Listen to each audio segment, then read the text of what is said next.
पिछले पार्ट में हमने देखा कि लियान मैजिक एकेडमी के अंदर एडमिशन ले लेता है और वो अपने दो दोस्तों के साथ अपने डॉर्म्स की ओर जा रहा होता है, लेकिन तभी वहाँ कुछ देखकर वो बहुत ज़्यादा चौंक जाता है। इस चैप्टर की शुरुआत में हम देखते हैं कि उनके सामने एक छोटा सा टावर खड़ा हुआ होता है जो कि दिखने में भी बहुत ज़्यादा पुराना और अजीब सा लग रहा होता है। तो उसे देखकर बाकी के सभी स्टूडेंट कहने लगते हैं, सच में ये कितनी ज़्यादा पैथेटिक बिल्डिंग है। तभी प्रिंस उस बिल्डिंग को देखते हुए नाराज हो जाता है और कहने लगता है, मेरे सर्वेंट भी इससे ज्यादा लार्ज और बड़ी बिल्डिंग के अंदर रहते हैं, आखिरकार ये ऐसा एक्सेप्ट भी कैसे कर सकते हैं कि मैं ऐसी खराब और गंदी जगह पर रहूंगा। इधर लियान चारों ओर देखते हुए सोच रहा होता है, इस बिल्डिंग को देखकर मुझे तो नहीं लगता कि ये इतने सारे स्टूडेंटों को यहाँ पर अकोमोडेशन दे पाएंगे, सच में ये जगह तो बहुत ज्यादा छोटी है। और फिर वो तीनों ऐसे ये आपस में बातें करते हुए धीरे धीरे कर उस बिल्डिंग के अंदर एंटर करने लगते हैं और जैसे ही प्रिंस अपना पहला कदम उसके अंदर रखता है तो वो सभी लोग अलग अलग हो जाते हैं और लियान एक अंधेरी जगह पर टेलीपोर्ट हो जाता है। तो वो सोचने लगता है, आखिरकार मैं इस जगह पर कैसे आ गया, और कहने लगता है, आखिरकार यहाँ पर चल क्या रहा है, मेरे साथी सभी के सभी गायब हो चुके हैं और ये जगह कौन सी है, आखिरकार मुझे इस जगह पर लेकर कौन आया है। लेकिन तभी लियान के सामने एक आवाज आने लगती है, वेलकम यंग मेज, तुम्हें जहाँ पर भी जाना है उस जगह के बारे में बताओ और मैं तुम्हें वहाँ पर पहुँचा दूंगा। तो ये सब कुछ सुनकर लियान कुछ देर के लिए शांत हो जाता है और सोचने लगता है, ओह तो ये जगह इस तरह से काम करती है।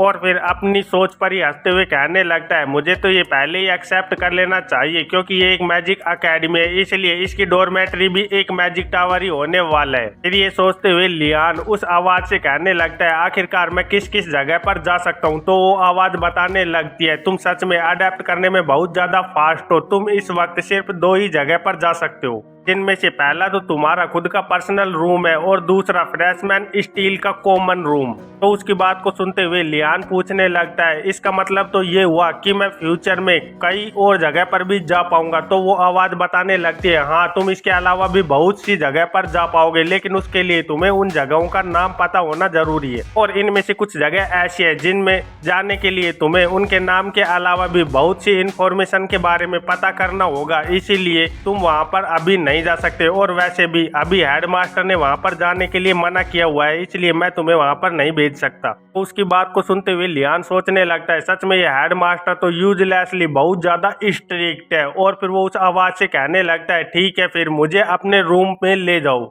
तो लियान की बात को सुनते ही सामने की आवाज जवाब देती है, ऑल राइट, तुम्हारा अकेडमी के अंदर स्वागत है यंग मेज। और उस आवाज के इतना बोलते ही लियान वहां से टेलीपोर्ट हो जाता है। फिर यहाँ से सीन कट होकर हमें लियान के रूम का सीन दिखाया जाता है जहाँ पर वो एक बुक पढ़ रहा होता है जिसके अंदर एंड्रोगार्ड यूनिवर्सिटी के बारे में सब कुछ लिखा हुआ होता है। तो उसे पढ़ते हुए लियान कहने लगता है, इसके अंदर तो कुछ ही ऐसे सब्जेक्ट है जो सभी को लेने जरूरी है और बाकी के जितने भी सब्जेक्ट है उन्हें चूज करना होगा और इन्हें चूज करने के लिए पहले हमें 1 महीने तक उनकी क्लासेज लेनी होगी ताकि हम अच्छे से पता कर पाएं कि हमें किस क्लास को ज्वाइन करना है। और फिर हमें वो बुक दिखाई जाती है जहाँ पर लिखा हुआ होता है, एक विजर्ड जिसे वर्ल्ड की सच्चाई के बारे में पता करना है उसे अपना रास्ता खुद को ही डिसाइड करना होगा और उस पर चलना होगा। इस बात से कोई भी फर्क नहीं पड़ता कि आखिरकार उसकी हेल्प कौन करता है। और ये बात ओसुगोनाडाल्टेस ने लिखी हुई होती है। तो उसे पढ़ते हुए लियान कहने लगता है, ओ तो हेडमास्टर का नाम ओसुगोनाडाल्टेस है।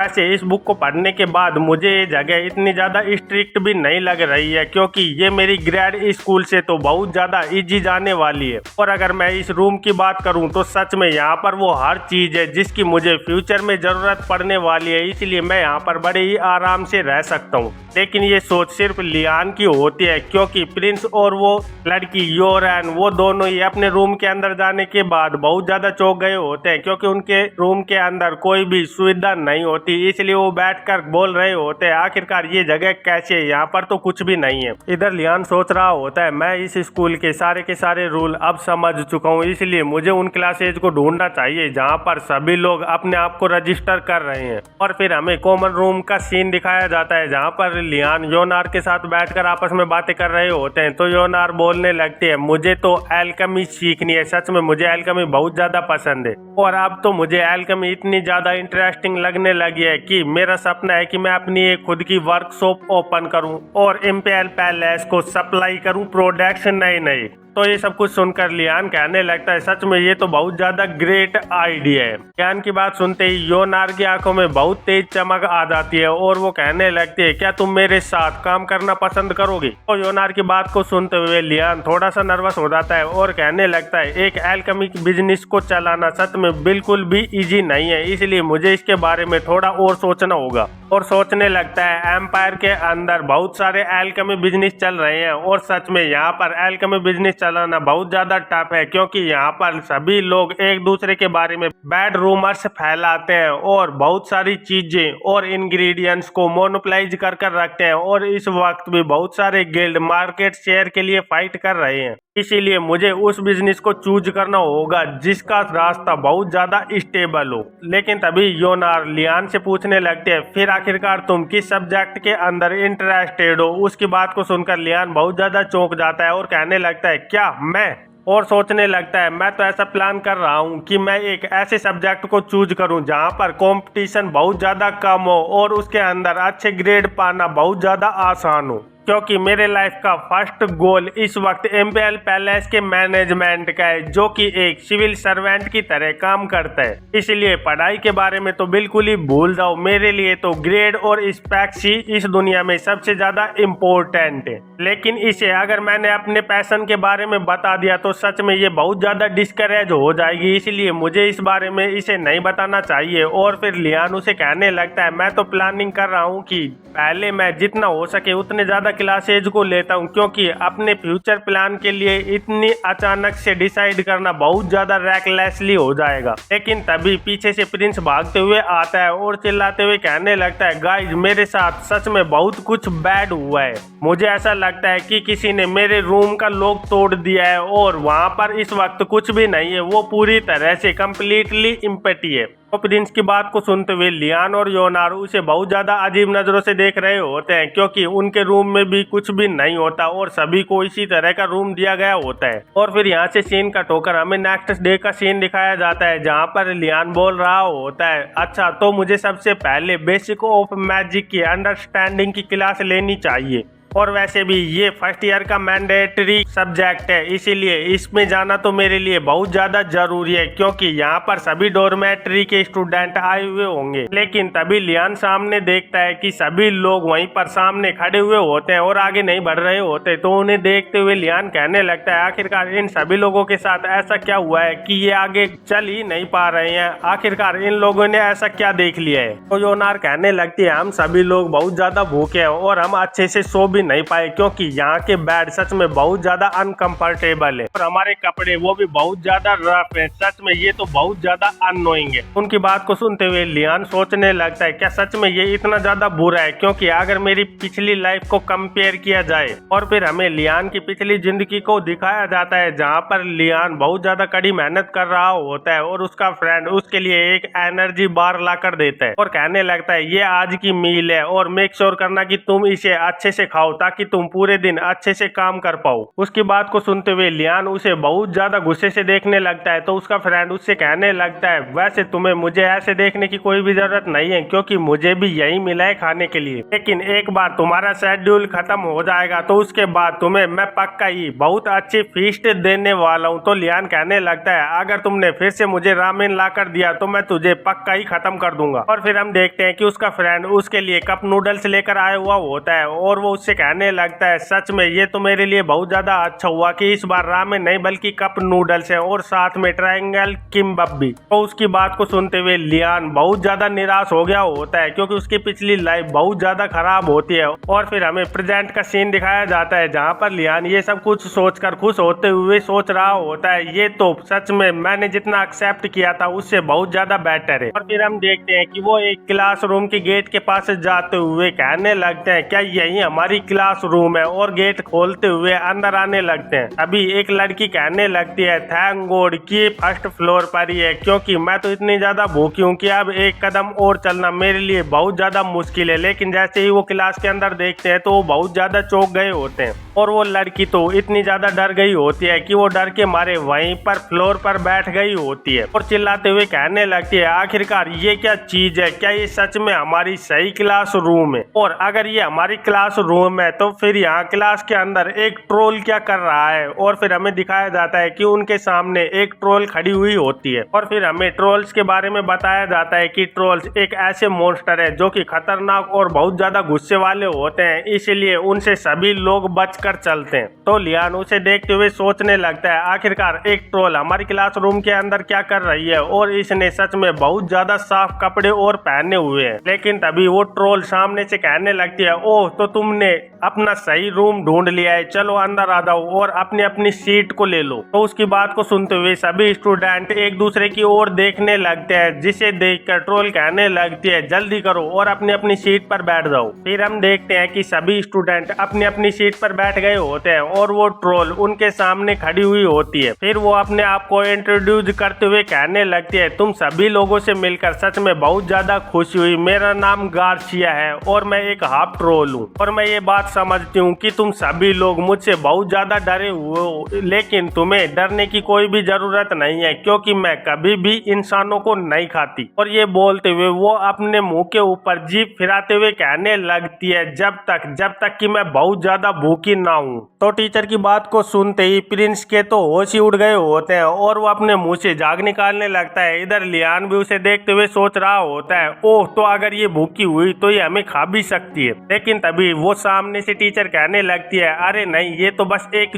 जोक था और ये जोक कर कर मैं सच में अभी से पछता रही हूँ क्योंकि तुम लोग तो सच में बहुत ज्यादा डर चुके हो। चलो फिर अब हम इस मजाक को यहीं पर खत्म करते हैं और अपने लेक्चर को शुरू करते हैं। और फिर वो टीचर अपने हाथ के ऊपर एक मैजिक ऑर्ब को बनाते हुए कहने लगते हैं, यहाँ पर जितने भी स्टूडेंट हैं उनमें से ज्यादातर लोग कभी भी मैजिक का यूज नहीं किया है, इसीलिए हम मैजिक को सबसे पहले सिंपल तौर पर सीखना शुरू करेंगे क्योंकि मैजिक का यूज सच में बहुत ज्यादा डेंजरस होता है, इसीलिए एडल्ट्स को ही मैजिक का यूज करने का परमिशन मिली हुई है। लेकिन यहाँ पर जितने भी लोग हैं वो सभी के सभी मैजिशियन शीड है और उन सभी को टाइटल ऑफ स्टील का रिवॉर्ड मिला हुआ है। इस लेक्चर का एम तुम्हें मैजिक के बारे में सिखाना है और तुम्हारी हेल्प करना है कि तुम्हें पता चल सके कि आखिरकार तुम्हारा किस तरह के मैजिक की तरफ एप्टीट्यूड है। एक मैजिशियन का पाथ सच में बहुत ज्यादा रफ और रिगोरियस जर्नी है और मैं आशा करती हूँ कि मैं तुम्हारे लिए एक कंपास की तरह काम कर पाऊँ। इधर लियान उस टीचर की अच्छी बातें सुनकर सोच रहा होता है, ओ तो यहाँ के प्रोफेसर हमारे हेडमास्टर की तरह तो बिल्कुल भी नहीं है क्योंकि जैसा इसकी बातों से लग रहा है ये हमें सिर्फ थ्योरी और मैजिक्स के बारे में बताने वाली है, ना कि हमसे कुछ ज्यादा हार्ड वर्क करवाने वाली है। इधर गार्सिया टीचर उनसे कहने लगती है, चलो फिर हम बेसिक से स्टार्ट करते हैं, मुझे बताओ कि आखिरकार मैजिक एग्जैक्टली क्या चीज है। तो टीचर की बात सुनते ही तुरंत प्रिंसेस कहने लगती है, ये एक मैजिशियन का वो अपनाया हुआ रास्ता है जो कि वो अपने विल की मदद से वर्ड को चेंज करने में यूज करते हैं। तो ट्रोल टीचर बताने लगती है, ये एक बहुत अच्छा आंसर है लेकिन इसके अंदर बहुत कुछ ऐड करना बाकी है। तुम्हें इस बारे में भी पता होना चाहिए कि एक मैजिक को यूज करने के लिए एनर्जी, माना जैसी फंडामेंटल चीजों की जरूरत पड़ती है जिसकी वजह से फंडामेंटल फोर्स की हेल्प से वर्ड को चेंज किया जा सकता है। और जो भी लोग इस मैजिक एकेडमी के अंदर एनरोल्ड हुए हैं वो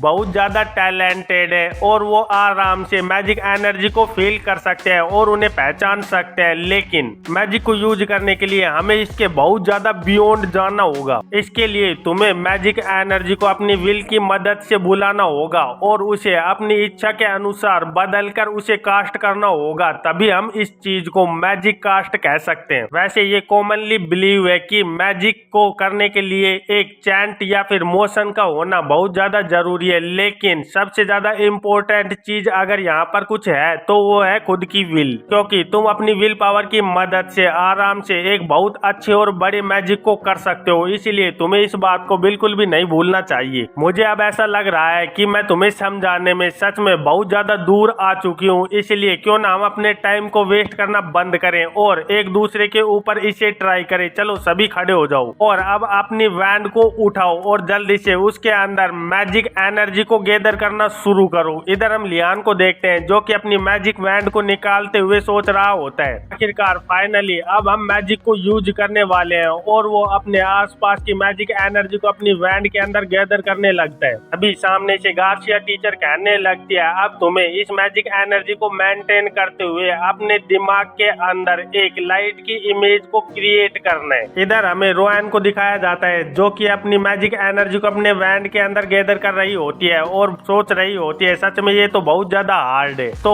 एक मैजिक एनर्जी को कंट्रोल करना ऐसा महसूस कराता है, सच में ये तो बहुत ज्यादा तकलीफ देने वाली चीज है। ये तो इस तरह से काम करता है जैसे कि हम एक जंगली घोड़े को कंट्रोल में करने की कोशिश कर रहे हो और हम अगर एक बार भी हमारा कंसंट्रेशन टूटा तो समझो हमारी जिंदगी भी खतरे में आ सकती है, इसीलिए हमें कंसंट्रेशन बनाकर रखना होगा। तभी गार्सिया टीचर कहने लगती है जब हम अपनी मैजिक एनर्जी को कंसंट्रेट करते हैं और उसे डिसअपेयर होने से बचा रहे होते हैं, वही वक्त होता है जब हम अपनी चैंट और स्पेल का यूज करते हैं ताकि हम अपने मैजिक को पूरा कर पाए। और फिर गार्सिया टीचर कहने लगती है ओ लाइट कम, और जैसे ही वो ये दो शब्द बोलती है वैसे ही उनकी वैन के ऊपर से बहुत ज्यादा रोशनी बाहर निकलने लगती है और वो रोशनी इतनी ज्यादा अधिक मात्रा में होती है जिसकी वजह से पूरी की पूरी क्लास ही उस रोशनी से भर गई होती है और सामने कुछ भी दिखाई नहीं दे रहा होता। इतनी ज्यादा रोशनी को देखकर सारे के सारे स्टूडेंट बहुत ज्यादा हैरान हो गए होते हैं। तो आगे गार्सिया टीचर बताने लगती है अगर तुम्हारा चैंट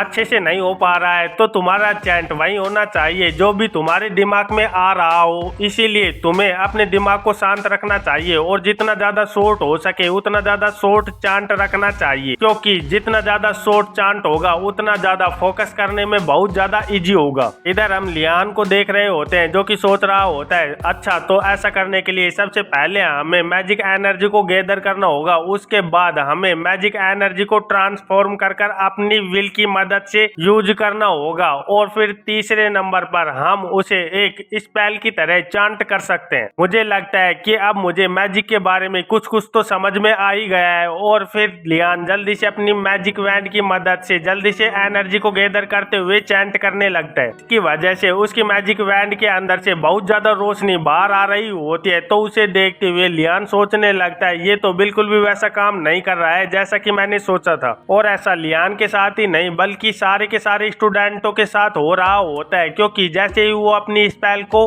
कास्ट कर रहे होते हैं तो उनके हाथ से मैजिक वैंड छूट जाती है और बहुत से लोगों को तो बहुत ज्यादा परेशानी हो रही होती है। इधर प्रिंस अपनी मैजिक एनर्जी को कंट्रोल नहीं कर पा रहा होता और वो चिल्लाते हुए कहने लगता है आखिरकार ये मेरे साथ ही ऐसा क्यों हो रहा है, मेरी मैजिक एनर्जी अपनी मर्जी से ही एक्टिंग कर रही है और मैं इसे बिल्कुल भी कंट्रोल में नहीं कर पा रहा हूँ। गार्सिया टीचर जल्दी से अपने मैजिक वैंड की मदद से एक मैजिक स्पेल का यूज करती है जिसकी वजह से प्रिंस के पीछे दो पंख आ जाते हैं और वो गिरने से बच जाता है। तो गार्सिया टीचर उसे बताने लगती है अगर तुम अपनी मैजिक एनर्जी को कंट्रोल करने में फेल हो जाते हो तो ये सच में बहुत ज्यादा वाइल्ड जा सकती है और ये आसपास के लोगों को भी बहुत ज्यादा हर्ट कर सकती है। लेकिन मैं यहाँ पर एक प्रोफेसर हूँ और एक प्रोफेसर का रोल इन सब चीजों को होने से रोकना है ताकि तुम अपनी प्रैक्टिस को बड़े ही आराम से और शांति से कर पाओ। इसीलिए तुम्हें ज्यादा चिंता करने की बिल्कुल भी जरूरत नहीं है और अगर तुम्हारे पास और भी मैजिक एनर्जी बची हुई है तो तुम्हें दोबारा से कोशिश करनी चाहिए। और फिर हमें दिखाया जाता है कि सेकंड अटेम्प्ट के बाद 1/3 स्टूडेंट गिव अप कर देते हैं। तो उन सभी स्टूडेंटों को देखते हुए गार्सिया टीचर सोच रही होती है लुमिनेट एक ऐसी सिंपल सी स्पेल है लेकिन इसे सीखने के लिए कम से कम 1 महीने की प्रैक्टिस की जरूरत तो पड़ती ही है, लेकिन ये एक ऐसी चीज है जो कि स्टूडेंटों को अपने आप ही ओवरकम करनी होगी, इसलिए मैं इन लोगों को बिल्कुल भी नहीं बताने वाली। और फिर उससे कहने लगती है चलो फिर अब दोबारा से स्टार्ट करो। 3rd अटेम्प्ट के बाद आधे स्टूडेंट गिव अप कर देते हैं और आधे ही बचे हुए होते हैं। 4th अटेम्प्ट के बाद ज्यादातर स्टूडेंट पूरी तरह से गिव अप कर देते हैं और सिर्फ 3 ही स्टूडेंट बचे हुए होते हैं। और ऐसे ही 5th अटेम्प्ट के बाद सिर्फ एक ही स्टूडेंट बचा हुआ होता है। 6th अटेम्प्ट के बाद भी एक ही स्टूडेंट बचा हुआ होता है। और जैसे ही 7th अटेम्प्ट शुरू होता है तभी एक हाथ ऊपर करते हुए कहने लगता है एक्सक्यूज मी प्रोफेसर, और वो और कोई नहीं बल्कि लियान होता है जो कि कहने लगता है मैं आपसे माफी चाहता हूँ कि मैं आपकी बात को बीच में ही कट कर रहा हूँ, लेकिन मुझे बिल्कुल भी नहीं लगता कि मुझे अब कंटिन्यू करना चाहिए, क्योंकि मुझे अब ऐसा लग रहा है कि मैं क्लास के अंदर सिर्फ अकेला ही बचा हुआ हूँ और ये बोलकर लियान सोचने लगता है क्या मैंने ये सब कुछ बोलकर सही भी किया कि नहीं, कहीं टीचर गुस्सा ना हो जाए और मुझे कोई हार्ड काम ना दे दे। लेकिन इधर गार्सिया टीचर लियान को देखते हुए सोच रही होती है, ओह ये तो अभी से 7th अटेम्प्ट तक पहुंच चुका है और वैसे फ्रेशमैन के अंदर बहुत ज्यादा मैजिक एनर्जी होती है, लेकिन नॉर्मली वो 5th अटेम्प्ट के बाद उनकी लिमिट पूरी हो जाती है और उसके बाद वो पूरी तरह से गिव अप कर देते हैं। और फिर हमें मैजिक एनर्जी के बारे में बताया जाता है कि मैजिक एनर्जी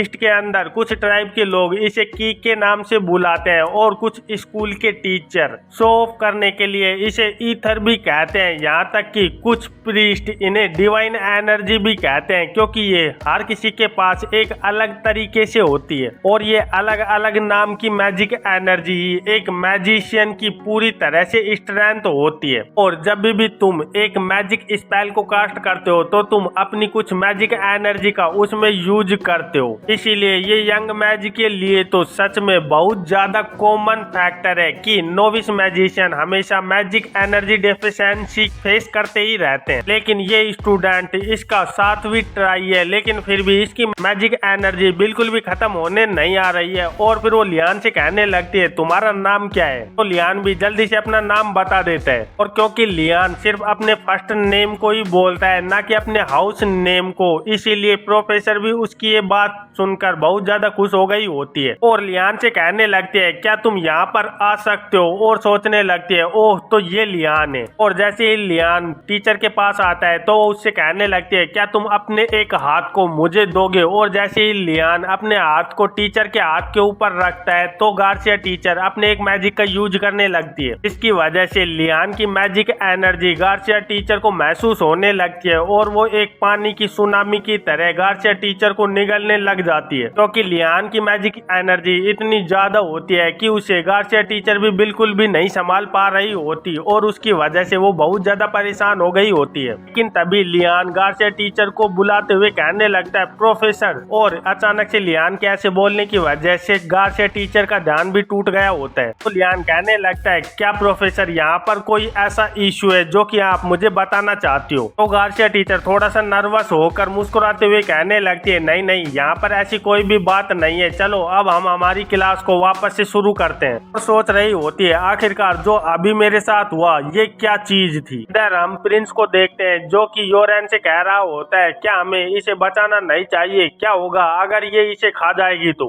योरेन बिना प्रिंस की ओर देखे हुए उसे कहने लगती है शट अप, थोड़ी देर के लिए तू चुप भी हो सकता है इडियट। इधर हम गार्सिया टीचर को देखते हैं जो कि लियान को मुस्कुराते हुए कहने लगती है लियान तुम्हारे लेक्चर खत्म होने के बाद क्या तुम मेरे को देखने के लिए आ सकते हो। इधर लियान भी टीचर की बात से एग्री हो जाता है और कहने लगता है ठीक है, जैसे ही मेरे लेक्चर खत्म होते हैं मैं आपसे मिलने के लिए आ जाऊंगा। और फिर इसके बाद टीचर सभी स्टूडेंटों को कहने लगती है मैं इस बात से श्योर हूँ कि तुम सभी लोगों ने इस बात को फील किया होगा कि मैजिक एनर्जी का इस तरह से खाली हो जाना एक नॉर्मल सी बात है, लेकिन तुम्हें घबराने की कोई भी जरूरत नहीं है और इस बारे में बिल्कुल भी चिंता नहीं करनी है, क्योंकि ये एक साधारण सी बात है। और जैसे जैसे तुम अपने मैजिक को प्रैक्टिस करोगे वैसे वैसे तुम्हारी मैजिक एनर्जी की कैपेसिटी बढ़ती रहेगी, इसलिए तुम्हें ज्यादा चिंता करने की भी जरूरत नहीं है। और फिर प्रिंस को देखते हुए कहने लगती है वैसे एक स्टूडेंट अगर अपने मैजिक को कास्ट करते हुए मोटिवेशन को पूरी तरह से खो देता है तो उसका कंट्रोल मैजिक एनर्जी से खो जाता है, जिसकी वजह से वो खुद को भी हर्ट कर सकता है, इसलिए तुम्हें बहुत ज्यादा सावधान रहना होगा। गार्सिया टीचर की बात को सुनते हुए प्रिंस भी बहुत ज्यादा नर्वस हो जाता है और कहने लगता है जी मैम, मैं आगे से बिल्कुल ध्यान रखूंगा। तो गार्सिया टीचर उससे फिर से कहने लगती है और मैं तुम्हें ये बात दोबारा से बता देना चाहती हूँ कि मैं स्टूडेंटों को बिल्कुल भी नहीं खाती। टीचर की ऐसी बात सुनते ही प्रिंस बहुत ज्यादा घबरा गया होता है और वो जल्दी से टीचर से माफी मांगने लगता है। तो गार्सिया टीचर कहने लगती है चलो फिर आज का लेक्चर हम यहीं पर खत्म करते हैं, तुमने सच में बहुत अच्छा काम किया है। और फिर यहाँ से सीन कट होकर हमें एक रूम के बाहर का सीन दिखाया जाता है जहाँ पर कोई बोल रहा होता है एक्सक्यूज मी प्रोफेसर, और हम देखते हैं कि वो और कोई नहीं बल्कि लियान होता है जो कि गार्सिया टीचर से मिलने के लिए आया हुआ होता है। तो वो कहने लगता है आखिरकार यहाँ पर क्या चल रहा है, आपने मुझे यहाँ सेपरेटली यहाँ मिलने के लिए क्यों बुलाया है इस तरह से। तो गार्सिया टीचर लियान की ओर देखते हुए कहने लगती है अगर मैं तुम्हें सही बताऊं तो मैंने तुम्हारे बारे में पहले ही लेक्चर से पहले ही हेडमास्टर से बहुत कुछ सुना है। टीचर की ऐसी बात सुनकर लियान भी बहुत ज्यादा चौंक गया होता है और सोचने लगता है क्या मेरे बारे बारे में, वो भी हेड मास्टर से। सच में वो तो बहुत ज्यादा साइको लीच है। आखिरकार उसने मेरे बारे में ऐसा क्या पता कर लिया है जो कि उसने प्रोफेसर को बताया है, और इस चीज के लिए प्रोफेसर ने मुझे ऐसे अलग से बुलाया है। और इसी के साथ इस चैप्टर का भी अंत हो जाता है। तो फिर मिलते हैं एक नए चैप्टर में, तब तक के लिए बाय बाय।